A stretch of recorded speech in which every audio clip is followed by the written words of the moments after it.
बिहार की राजनीति में बाहुबली नेताओं का बोलबाला हमेशा से रहा है। चाहे वह सिवान के शहाबुद्दीन हो या चाहे पूर्णिया के पप्पू यादव, वे चाहे मोकामा के अनंत सिंह हो या कोई और, समय समय पर नेताओं ने उनको साथ दिया है, राजनीतिक प्रश्रय दिया है और वोट बैंक की राजनीति को साधने के लिए उनकी मदद लेते रहे हैं। नमस्कार, आप देख रहे हैं डेली बिहार का टॉक शो और मैं हूं रोशन झा। पटना हाई कोर्ट में AK-47 बरामदगी मामले में आज सुनवाई के बाद बिहार के बाहुबली नेता अनंत सिंह को हमेशा के लिए बरी कर दिया गया। इस फैसले के बाद उनके समर्थकों में जबरदस्त उत्साह है और लोग खुशियां मना रहे हैं। लेकिन क्या आप जानते हैं कि बिहार में अनंत सिंह को बाहुबली किसने बनाया? बिहार में वह कौन कौन से नेता हैं जिन्होंने समय समय पर अनंत सिंह का साथ दिया? तो बारी बारी से आपको बताएंगे। इस कहानी की शुरुआत उस दौर में होती है जब बिहार में लालू राबड़ी की सरकार थी, जिसे बीजेपी और जदयू वाले जंगल राज की संज्ञा देते हैं। नीतीश कुमार के नेतृत्व में बीजेपी ने एनडीए का निर्माण किया था और एनडीए के घटक दल चाहते थे कि किसी भी तरह से बिहार की सत्ता से लालू यादव और उनकी पत्नी को उखाड़ फेंका जाए। साल 2005 नीतीश कुमार काफी जद्दोजहद के बाद पहली बार सरकार में आते हैं और बिहार के मुख्यमंत्री बनते हैं।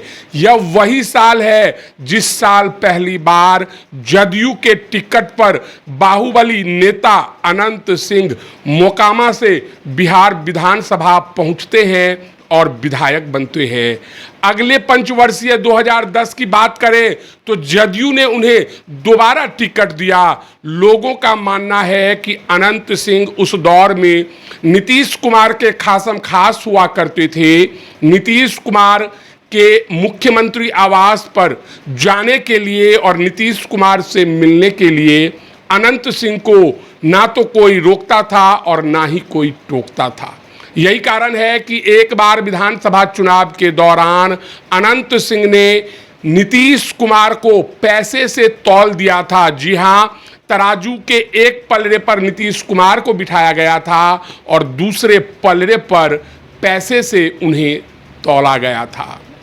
साल 2015 आते आते मुख्यमंत्री नीतीश कुमार और अनंत सिंह के बीच अनबन शुरू होती है। नीतीश कुमार अपनी छवि को बदलने के लिए बारी बारी से बाहुबली नेताओं को संटिंग में डालने लगते हैं। किसी को जेल भेजा जाता है तो किसी को राजनीतिक संन्यास लेने पर मजबूर कर दिया जाता है। लेकिन यह अनंत सिंह का रुतबा था जिन्होंने नीतीश कुमार को ठेंगा दिखाते हुए साल 2015 के विधानसभा चुनाव में मोकामा से निर्दलीय पर्चा भरा और रिकॉर्ड मतों से जीत गए।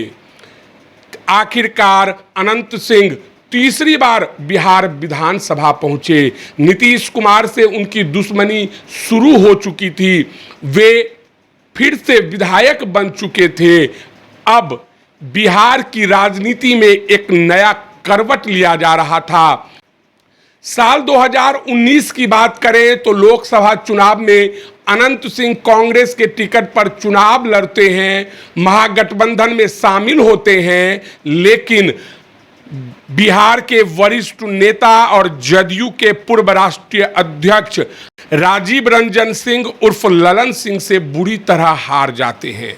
लेकिन जो अनंत सिंह लोकसभा में बुरी तरह से हार जाते हैं, वही अनंत सिंह अगली बार विधानसभा चुनाव में आरजेडी के टिकट पर चुनाव लड़ते हैं और फिर से बिहार विधानसभा पहुंच जाते हैं।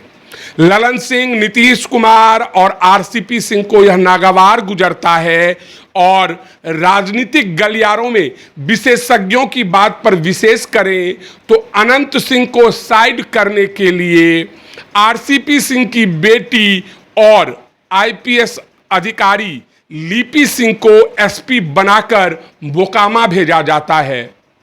मोकामा में लिपि सिंह मिशन अनंत सिंह का शुभारंभ करती है। लगातार अनंत सिंह के खिलाफ कार्रवाई होती है, उनके घर पर छापेमारी होती है, उनके लोगों को गिरफ्तार किया जाता है। और इसी बीच एक खबर आती है कि अनंत सिंह के घर से पुलिस ने AK-47 बरामद किया है, बम बरामद किया है और कई ऐसे आपत्तिजनक सामग्रियां बरामद हुई है। पुलिस एक्शन में आती है, अनंत सिंह को गिरफ्तार करने के लिए जगह जगह छापेमारी की जाती है। अंतोगत्वा अनंत सिंह को गिरफ्तार कर लिया जाता है।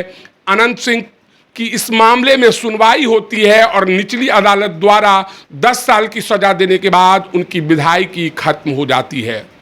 लेकिन अनंत सिंह की साहिबी खत्म नहीं होती। वे जेल में बैठे बैठे अपने पत्नी को आरजेडी के टिकट पर चुनाव लड़वाते हैं और विधानसभा भेज देते हैं।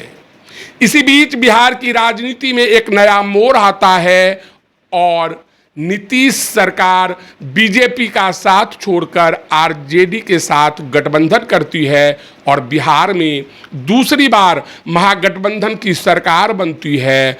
और जेल में बंद सुपौल के बाहुबली नेता आनंद मोहन को छोड़ने के लिए एक बिल लाती है, जिसके बाद आनंद मोहन रिहा हो जाते हैं। अनंत सिंह के समर्थकों में एक आस जगती है कि अगर हम नीतीश कुमार के पास जाते हैं, अगर नीतीश कुमार से बातचीत करते हैं तो संभव है कि अनंत सिंह को भी हमेशा हमेशा के लिए बरी कर दिया जाए। अनंत सिंह की पत्नी तेजस्वी के नेतृत्व में नीतीश कुमार से बातचीत करती है। इसी बीच महागठबंधन में दरार आती है और अविश्वास प्रस्ताव के दौरान बहुमत साबित करने के लिए नीतीश कुमार अनंत सिंह की पत्नी से समर्थन मांगते हैं। उनकी पत्नी आरजेडी को धोखा देते हुए समर्थन देती है और यही कारण है कि आज की डेट में बिहार में एक बार फिर से बीजेपी और जदयू की सरकार है। समय बीतता गया। निचली अदालत ने जहां अनंत सिंह को 10 साल की सजा सुनाई, वहीं पटना हाई कोर्ट ने सबूत के अभाव में अनंत सिंह को बरी कर दिया। अब सोशल मीडिया में लोगों का कहना है कि जो AK-47 बरामद हुआ था वह अगर अनंत सिंह का नहीं है तो किसका है? यह पुलिसिया जांच का विषय है। लेकिन यह देखना दिलचस्प है कि जब अनंत सिंह नीतीश कुमार के साथ होते हैं तो आरजेडी वाले उन्हें बाहुबली या गुंडा बताते हैं, और जब अनंत सिंह आरजेडी के साथ होते हैं तो जदयू के नेता अनंत सिंह को खुलेआम गुंडा या बाहुबली कहते हैं। बिहार की राजनीति में यह घटना अपने आप में दिलचस्प है, क्योंकि बहरहाल आप देख रहे थे dailyBihar.com का टॉक शो और मैं हूँ रोशन झा। तो इस वीडियो में इतना ही। अगर आप हमारा यह वीडियो YouTube पर देख रहे हैं तो सब्सक्राइब कर लें, फेसबुक पर देख रहे हैं तो हमारे पेज को